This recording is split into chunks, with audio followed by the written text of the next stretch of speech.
ನಮಸ್ತೆ ಸ್ನೇಹಿತರೆ, ನಿಮ್ಮೆಲ್ಲರ ಹಿತೈಷಿ ಆಧ್ಯಾತ್ಮಿಕ ಚಿಂತಕ, ಶಿಕ್ಷಕ, ಚಿತ್ತಚೇತನ ಸ್ನೇಹಿತರೆ, ಜೀವನ ದರ್ಶನ ಅನ್ನುವ ಕಾರ್ಯಕ್ರಮಕ್ಕೆ ತಮ್ಮೆಲ್ಲರಿಗೂ ಪ್ರೀತಿಯ ಸ್ವಾಗತ, ಸುಸ್ವಾಗತ. ಇಂದಿನ ವಿಷಯ ಅಡ್ಜಸ್ಟ್ಮೆಂಟ್.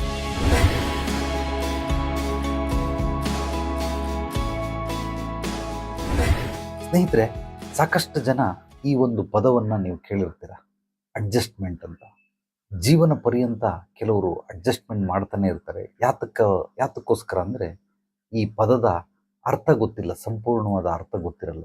ಆದ್ದರಿಂದ ಉದಾಹರಣೆಯೊಂದಿಗೆ ನಿಮಗೆ ಸನ್ನಿವೇಶಗಳನ್ನು ಹೇಳುವ ಮೂಲಕ ಎಲ್ಲವನ್ನ ತಿಳಿಸ್ತೀನಿ. ಕೆಲವರು ನೋಡಿ, ಈ ಗಾಡಿ ಪಾರ್ಟ್ ಯಾವುದೋ ಒಂದು ಹೆಡ್ಲೈಟ್, ಇಂಡಿಕೇಟರ್ ಲೈಟ್ ಬಿದ್ದೋಗ್ಬಿಟ್ಟಿರ್ತದೆ. ಅದನ್ನು ನೆಕ್ಸ್ಟ್ ಸರ್ವಿಸ್ ಮಾಡಿಸೋರ್ಗೂ ಹಾಗೆಯೇ ಓಡಿಸ್ತಾ ಇರ್ತಾರೆ. ಆ ಸರ್ವಿಸ್ ಮಾಡ್ಸಕ್ಕೆ ಬಿಟ್ಟರು ಅಕಸ್ಮಾತ್ ಅವನೇನಾದರೂ ಮಾಡಲಿಲ್ಲ ಅಂತ ಇಟ್ಕೊಳ್ಳಿ, ಅದನ್ನು ನೆಕ್ಸ್ಟ್ ಸರ್ವಿಸ್ಗೆ ಮಾಡಿಸೋರ್ಗೂ ಅದು ಹಾಗೆಯೇ ಓಡಿಸ್ತಾ ಇರ್ತಾರೆ. ಇದೇನಂದರೆ, ಅಡ್ಜಸ್ಟ್ ಮಾಡ್ಕೊಳ್ತೀನಿ, ಪರವಾಗಿಲ್ಲ, ಯಾರು ನೋಡಬೇಕು, ಲೈಟ್ ಉರಿತಾ ಇದೆ, ಸೊ ರೈಟ್ ಟು ಲೆಫ್ಟ್ ಮಾಡಿದ್ರೆ ಇಂಡಿಕೇಟರ್ ಉರಿಯುತ್ತೆ, ಸಾಕಷ್ಟೇ ಅಂತ.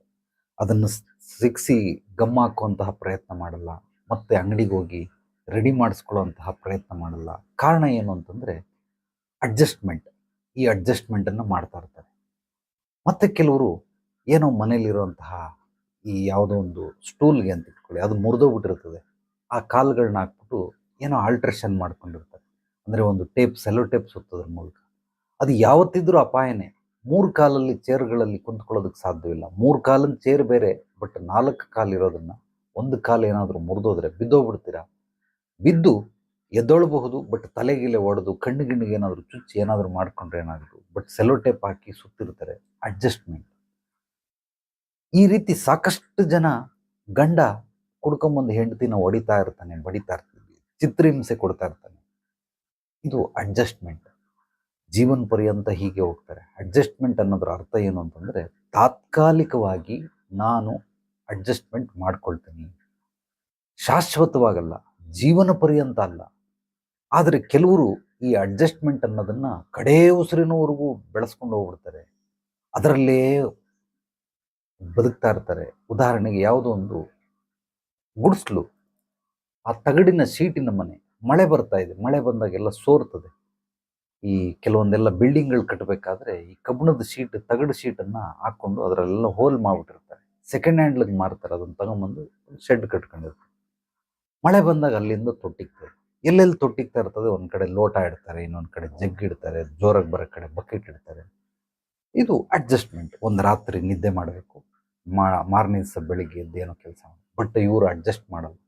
ಅದನ್ನು ವರ್ಷ ಆಯಿತು, ಅದನ್ನು ಮುಚ್ಚೋದು ನೋಡೋದಿಲ್ಲ, ಅದಕ್ಕೆ ಶಾಶ್ವತವಾದ ಪರಿಹಾರಗಳು ಏನು ನೋಡೋದಿಲ್ಲ.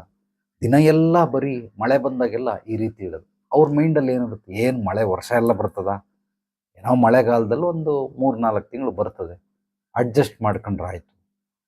ಸೊ ಈ ರೀತಿ ಜೀವನ ಪರ್ಯಂತ ಮಾಡ್ತಾ ಇರ್ತಾರೆ. ಅಡ್ಜಸ್ಟ್ಮೆಂಟ್ ಅಂದರೆ ಒಂದು ದಿನಕ್ಕೆ, ಹೆಚ್ಚಂದರೆ ಒಂದು 3-4 ದಿನ, ಇನ್ನೂ ಹೆಚ್ಚಂದರೆ ಒಂದು ವಾರ. ಅದಾದ ಮೇಲೆ ನಾವು 8ನೇ ದಿವಸಕ್ಕೆ ಏನಾದರೂ ನಾವು ಅದನ್ನು ಸರಿಪಡಿಸ್ಕೊಳ್ಳಿಲ್ಲ ಅಂದರೆ ಇದು ನಿಮ್ಮ ಬಡತನಕ್ಕೆ ಕಾರಣವಾಗುತ್ತೆ. ಇದೆಲ್ಲವೂ ಕೂಡ ನಿಮ್ಮ ದರಿದ್ರತೆಗೆ ಬರಮಾಡ್ಕೊಳ್ಳೋದಕ್ಕೆ ಖಂಡಿತವಾಗ್ಲೂ ಇದೆಲ್ಲವೂ ಅನುವು ಮಾಡಿಕೊಡ್ತವೆ. ಆದ್ದರಿಂದ ಆ ಜೀವನ ಪರ್ಯಂತ ಅಡ್ಜಸ್ಟ್ ಮಾಡ್ಕೊಂಡು ಹೋಗೋದು ಬೇಕಾಗಿಲ್ಲ. ಒಬ್ಬ ವ್ಯಕ್ತಿ ದಿನಕ್ಕೆ ಒಂದು 3 ಚಪಾತಿ ತಿಂತಾನೆ ಅಂತ ಇಟ್ಕೊಳ್ಳಿ.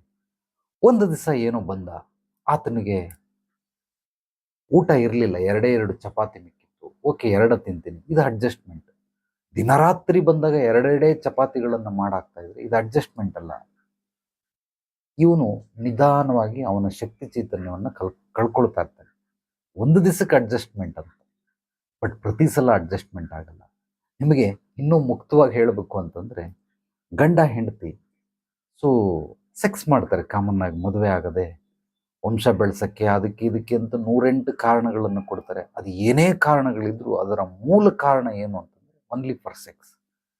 ಪ್ರೀತಿ ಇರುತ್ತೆ, ಆಸ್ತಿ ಪಾಸ್ತಿ ಮಾಡ್ತಾರೆ, ಎಲ್ಲವೂ ಮಾಡ್ತಾರೆ, ಅದೆಲ್ಲವೂ ನಡೆಯುತ್ತೆ. ಆದರೆ ಮೂಲ ಕೋರ್ ಪಾಯಿಂಟ್ ಅಂತ ಮುಖ್ಯ, ಮರ ಸ್ಥೂಲವಾದರೆ ಸೂಕ್ಷ್ಮ ಬಂದು ಬೇರಿಲ್ಲದಿದ್ರೆ ಮರ ಇಲ್ಲ.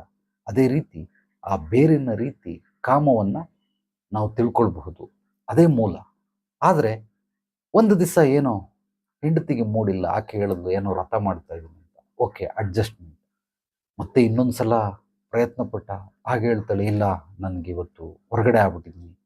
ಓಕೆ, ಮತ್ತೆ ಇನ್ನೊಂದು ಸಲ ನೆಪ ಹೇಳ್ತಾಳೆ, ಇನ್ನೊಂದು ಸಲ ಹೋಗ್ತಾನೆ, ಇಲ್ಲ ನನ್ನ ಕೈಯಲ್ಲಿ ಸಾಧ್ಯವಾಗೋದಿಲ್ಲ, ಸೊ ನನಗೆ ಹುಷಾರಿಲ್ಲ. ಓಕೆ, 3 ಸಲ ಆಯಿತು. ಅಡ್ಜಸ್ಟ್ ಮಾಡ್ಕೊಳ್ತಾವನು ಪಾಪ, ಗಂಡ ಮಾಡ್ಕೊಳ್ತಾವನು. ಹೆಂಡ್ತಿ 4ನೇ ಸಲ ಗಂಡ ಕೇಳ್ದ ಹೆಂಡ್ತಿನ, ಇಲ್ಲ ನಾನು ಬೇರೆ ಯಾವುದೋ ಒಂದು ಪೂಜೆ ಮಾಡ್ತಾ ಇದ್ದೀನಿ, ಅದು ವ್ರತ ಮುಗೀತು, ಇದು ಪೂಜೆ ಇದಾದ್ಮೇಲೆ. ಸೊ ಈ ರೀತಿ ತಳ್ತಾನೇ ಇದ್ದಾಳೆ. 1 ತಿಂಗಳಾಯ್ತು, 2 ತಿಂಗಳಾಯ್ತು, 3 ತಿಂಗಳಾಯ್ತು, 6 ತಿಂಗಳಾಯ್ತು, 1 ವರ್ಷ ಆಯ್ತು. ಎಷ್ಟೊಂದು ಜನ ಇಲ್ಲಿ ಕೌನ್ಸಿಲಿಂಗ್ ಬರ್ತಾರೆ, ಅವರು ಗಂಡ ಹೆಂಡತಿ ಸಂಸಾರ ಮಾಡಿ ಮನೆಯಲ್ಲಿ 3 ವರ್ಷ, 5 ವರ್ಷ, 10 ವರ್ಷ, 12 ವರ್ಷದಿಂದ ಗಂಡ ಹೆಂಡತಿ ಸೇರೇ ಇಲ್ಲ. ಸೊ ಯಾತಕ್ಕೋಸ್ಕರ ಅಂದ್ರೆ ಅಡ್ಜಸ್ಟ್ಮೆಂಟ್. ಆದರೂ ಮನೆಯಲ್ಲಿ ಅದು ವೈಯಕ್ತಿಕವಾಗಿ ನಡೆಯೋ ಕ್ರಿಯೆಯಿಂದ ಯಾರಿಗೂ ಹೇಳ್ಕೊಳ್ಳೋಕೆ ಡಂಗೂರ ಸಾರುವಂಥ ಅವಶ್ಯಕತೆ ಇಲ್ಲ. ಆದ್ದರಿಂದ ಸುಮ್ಮನೆ ಬದುಕ್ತಾ ಇರ್ತಾರೆ. ಅಲ್ಲಿ ಕೇವಲ ಜವಾಬ್ದಾರಿಗಳು, ಕರ್ತವ್ಯಗಳು ಮಾತ್ರ ಇರ್ತವೆ ಹೊರತು ಖಂಡಿತವಾಗ್ಲೂ ಯಾವುದೇ ರೀತಿ ಬಾಂಧವ್ಯ ಇರೋದಿಲ್ಲ. ಪ್ರೀತಿ, ಸ್ನೇಹ, ಸ್ವತಂತ್ರ, ಸಲಹೆ ಇದು ಏನೂ ಇರೋದಿಲ್ಲ. ಅಲ್ಲಿ ಕೇವಲ ವಿರಸಗಳು ಮನೆ ಮಾಡಿರ್ತವೆ. ಸೊ ವಿರಹಾಗ್ನಿಯ ಜ್ವಾಲೆ ಉರಿತಾ ಇರ್ತದೆ. 1 ದಿವಸ ನೋಡ್ತಾನೆ, 2 ದಿವಸ ನೋಡ್ತಾನೆ, ಎಲ್ಲೋ ಬೇರೆ ಕಡೆ ಗಂಡ ಕಾಂಪೌಂಡ್ ಹಾರೋದಕ್ಕೆ ಪ್ರಯತ್ನ ಪಡ್ತಾನೆ, ಅಥವಾ ಹೆಂಡತಿ 1 ವರ್ಷ 2 ವರ್ಷ ನೋಡಿ ಬೇರೆ ಕಡೆ ಕಾಂಪೌಂಡ್ ಹಾರೋದಕ್ಕೆ ಪ್ರಯತ್ನ ಪಡ್ತಾಳೆ. ಇದೇ ರೀತಿ ಸಾಕಷ್ಟು ಮನೆಗಳಲ್ಲಿ ಕೇವಲ ಅಡ್ಜಸ್ಟ್ ಅಂತೇಳಿ ಅಡ್ಜಸ್ಟ್ಮೆಂಟಲ್ಲಿ ಜೀವನವನ್ನು ತಳ್ಕೊಂಡು ಹೋಗ್ಬಿಡ್ತಾರೆ. ಖಂಡಿತವಾಗ್ಲೂ ಆ ರೀತಿ ಅಡ್ಜಸ್ಟ್ಮೆಂಟ್ ಮಾಡೋದು ಬಹಳ ಬಹಳ ತಪ್ಪು. ನಿಮ್ಮ ಜೀವನದ ದಿಕ್ಕನ್ನು ಸಕಾರಾತ್ಮಕವಾಗಿ ಬದಲಾಯಿಸೋದಿಲ್ಲ, ನಕಾರಾತ್ಮಕವಾಗಿ ಬದಲಾಯಿಸ್ಬಿಡುತ್ತೆ. ನೀವು ಹೋಗ್ಬೇಕಾಗಿರೋ ಅಂಥದ್ದು ಮೇಲ್ಗಡೆ, ಆದರೆ ಅದು ನಿಮಗೆ ಅರಿವಿಲ್ಲದನ್ನೇ ಕೆಳಗಡೆ ತೊಗೊಂಡೋಗ್ಬಿಡುತ್ತೆ.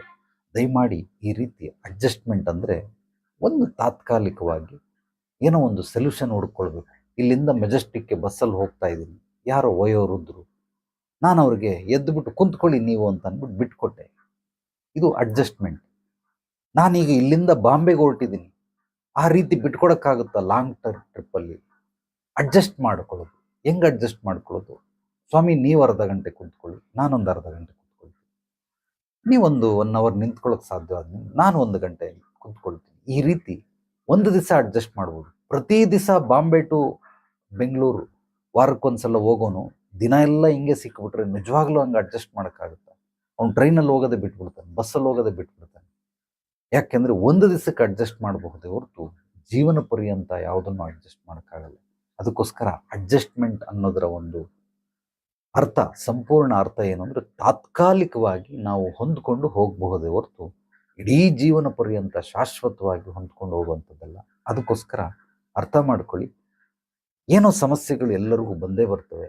ನಾವು ಎಡುತ್ತೀರಿ, ಕಾಲಿದ ಮೇಲೆ, ಮೂಗಿದ ಮೇಲೆ ನೆಗಡಿ ಬಂದೇ ಬರ್ತದೆ. ಆದರೆ ಅದಕ್ಕೆ ಅಡ್ಜಸ್ಟ್ಮೆಂಟ್ ಅನ್ನೋದನ್ನು ಮುಂದೂಡಿಕೊಂಡು ಹಾಗೆ ಅದನ್ನು ಜೊತೆಯಲ್ಲಿ ಬೆಳೆಸ್ಕೊಂಡು ಹೋಗೋದ್ರಿಂದ ನಿಮಗೆ ಕಷ್ಟಗಳು ಪ್ರಾಪ್ತಿಯಾಗ್ತವೆ. ಆದ್ದರಿಂದ ಅಡ್ಜಸ್ಟ್ಮೆಂಟಲ್ಲಿ ಬದುಕಬೇಡಿ. ಅಡ್ಜಸ್ಟ್ ಮಾಡ್ಕೊಳ್ಳಿ, ಶಾಶ್ವತವಾಗಲ್ಲ, ತಾತ್ಕಾಲಿಕವಾಗಿ ಅಡ್ಜಸ್ಟ್ ಮಾಡ್ಕೊಳ್ಳಿ. ಪ್ರತಿ 1 ದಿವಸ ಅಡ್ಜಸ್ಟ್ ಮಾಡೋದಕ್ಕಾಗೋದಿಲ್ಲ. ಇನ್ನೊಂದು ಉದಾಹರಣೆ ಹೇಳ್ಬಿಡ್ತೀನಿ. ಅಕ್ಕಪಕ್ಕದ ಮನೆ ಒಂದು ಮಗುನ ಪಕ್ಕದ ಮನೆಯವರು ಎಲ್ಲೋ ಹೋಗಿದ್ರು. ಸೊ 1-2 ದಿವಸ ಸ್ಕೂಲ್ಗೆ ಪಕ್ಕದ ಮನೆಯವರು ಯಜಮಾನರು ಬಂದು ಆ ಮಗುನ ಬಿಟ್ಬಿಟ್ಟು ಹೋಗ್ತಾರೆ ಸ್ಕೂಲ್ಗೆ. ಪ್ಲೀಸ್ ಸರ್, ನಮ್ಮ ಯಜಮಾನ್ರು ಎಲ್ಲೋ ಹೋಗಿದ್ದಾರೆ, 1-2 ದಿವಸ ಬಿಟ್ಟು. ಓಕೆ, ಇದು ಅಡ್ಜಸ್ಟ್ಮೆಂಟ್. ಹೋದ 2 ದಿವಸ ಬಿಟ್ಟ. ಗಂಡ ಬರೋದೊಂದು 4-5 ದಿವಸ ಲೇಟ್ ಆಯಿತು. ಇನ್ನೂ ಒಂದು 3-4 ದಿವಸ, 1 ವಾರ ಬಿಟ್ಟ. ಗಂಡ ಬರೋದು 15-20 ದಿವಸ ಆಗೋಯ್ತು. ಇವನಿಗೆ ಬೇಸರ ಸ್ಟಾರ್ಟ್ ಆಯಿತು. ಇವನು ನಿಜವಾಗ್ಲೂ ಬಿಡಕ್ಕೆ ಹೋಗೋದಿಲ್ಲ. ಯಾಕೆಂದರೆ 1 ದಿವಸ 2 ದಿವಸ ಅಂತ ಹೇಳಿದ್ರು 15 ದಿವಸ ಆಗೋಯ್ತು. ಓಕೆ, 1 ತಿಂಗಳು ಬಿಟ್ಟ. ಅದಾದಮೇಲೆ ಖಂಡಿತವಾಗ್ಲೂ ಆಗಲ್ಲಮ್ಮ, ನಮ್ಮ ಕೈಯಲ್ಲಿ ಮಾಡೋಕ್ಕಾಗಲ್ಲ ಅಂತ ಬಿಟ್ಬಿಡ್ತಾರೆ. ಯಾಕೆಂದರೆ ಅದು ಅವರ ಜೀವನಕ್ಕೆ ಭಾರವಾಗ್ತಾ ಇರ್ತದೆ. ಅದು ಅವ್ರ ಪ್ರೊಫೆಷ್ನಲ್ ವೃತ್ತಿಪರನಲ್ಲ. ನಿಮ್ಮ ಮಗನ್ನ ಕರ್ಕೊಂಡೋಗೋ ಆಟೋ ಡ್ರೈವರ್ ಅಲ್ಲ, ಏನೋ ಪಕ್ಕದ ಮನೆಯವರು ಅಂತೇಳಿ 1 ದಿವಸ, 1 ವಾರ, 1 ತಿಂಗಳು ಅಡ್ಜಸ್ಟ್ ಮಾಡ್ದ.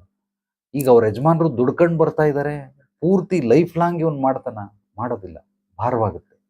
ಆದ್ದರಿಂದ ಅಡ್ಜಸ್ಟ್ಮೆಂಟ್ ಅನ್ನೋದನ್ನು ದಯಮಾಡಿ ಆ ಪದದ ಆ ಸಂಪೂರ್ಣ ಅರ್ಥ ತಿಳ್ಕೊಂಡು ಅದರ ತಕ್ಕಂತಹ ವ್ಯವಹಾರಗಳನ್ನು ನಾವು ಇಟ್ಕೊಂಡ್ರೆ ಪ್ರತಿಯೊಂದು ಪದಕ್ಕೂ ಒಂದೊಂದು ಅತ್ಯದ್ಭುತವಾದ ಅರ್ಥ ಇದೆ. ಅದನ್ನು ಸಂಪೂರ್ಣವಾಗಿ ತಿಳ್ಕೊಂಡ್ರೆ ನಮಗೆ ಉಪಯೋಗಿಸ್ಕೊಳ್ಳೋದಕ್ಕೆ ಬಹಳ ಸುಲಭ.